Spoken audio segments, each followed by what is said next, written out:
if you want to use a specific mode of transport, you have to be physically able to use it, and in case of the car, you have to have a driving license. So thinking about autonomous vehicles, we would be able to mobilize mobility-impaired people. My name is Peter Phleps. I work for BMW's Institute for Mobility Research. And in my daily business, I have the privilege to spend time anticipating how the future of mobility might look like. And with very interesting developments going on in the socio-demographic, economic, political, regulatory field, also changing attitudes of customers, but we also have new technologies coming into the system, such as autonomous driving. So today in my presentation, I try to give you an understanding how autonomous vehicles might lead to changes in the mobility behavior. So in the amount we travel and in the decision which mode of transport we use. So, and our results show that in the end, if we have autonomous vehicles driving around, we would be able to, on the one hand, mobilize mobility impaired people, such as very old people, handicapped people, or also younger people who don't have a driving license. The car would get more attractive in the end. So I showed that in the end we will have more car kilometers in our system. And the last parameter here is value of time. And this is something a lot of people think first when we talk about autonomous vehicles. What happens if we can use our time differently while driving? Well, when we don't have to concentrate on actually driving, but do something different. Some people believe that we want to work. This is something that our market research has shown us. People don't want to really work, but do something different while driving, reading or sleeping. But the value of time would be increased, and this is also something that increases the probability in our model that this mode of transport is used. What's very interesting currently is that we have a world where we see changes in coming from a world where a car manufacturer focused solely on selling cars to people into a direction where those manufacturers start selling miles or kilometers driven in cars to people. So the business models start to change in a direction where we see more mobility on demand, as we call it.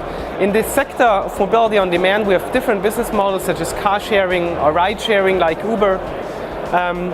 And we believe that especially with autonomous vehicles, those mobility on demand systems will get a great push because the cost structure will be different for the providers, so costs will go down because those cars, for example, can reposition themselves.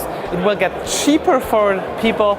They will be able to use those systems for more use cases, and so it gets more attractive. And then in the end, we might also see cross impacts to our core business, meaning that people might possibly buy less cars. So this is something we really have to keep in mind when we also start investing in that new field of mobility services. Okay, now in the second phase of our project, we had a look at mobility on demand systems, such as car sharing. So for example, BMW has introduced some years ago Drive Now, a free-floating car sharing system. Car2Go from Daimler is another one.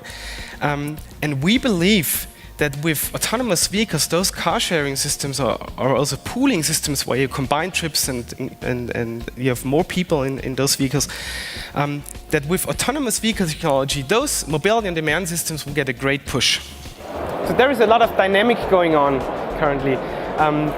We see a lot of new competitors, especially also from the tech industry. They want to come and work together with us, cooperate with us. We will see maybe some companies will be bought by other companies. So it's a very dynamic world which goes into a direction where we see more mobility. Will not only be selling cars but providing mobility as a service.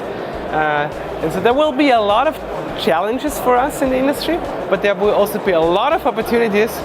And I would say the good thing is it will not get boring. So thinking about autonomous vehicles, we believe that we would have an impact at every step in this model. So again, we would be able to mobilize mobility impaired people. we will be able, as I will show you just in a second, to also get a positive business case for those systems in less densely populated areas. So supply would go up.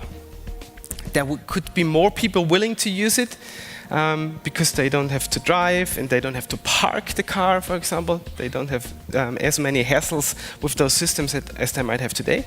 And also, in the end, if the prices go down, then those systems would fit to more trip purposes.